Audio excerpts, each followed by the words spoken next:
February 12, Pampanga, sponsored by Hukbong Pampanga.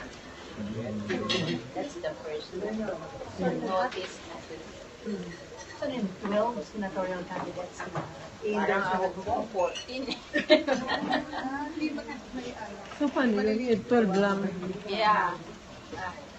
So, ano din sa mangyayari sa 12 sa Pampanga? So, I think endorse namin yung mga ka-align namin sa Pampanga.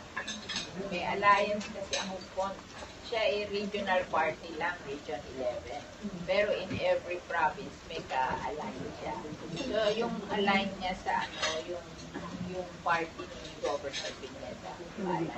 Si Mayor Sara, wala din. Kaya siya nga ang nag-o-order. So, wala. Oo nga, kami. Siguro yun ang unang nag-volunteer, di ba? Na mag-post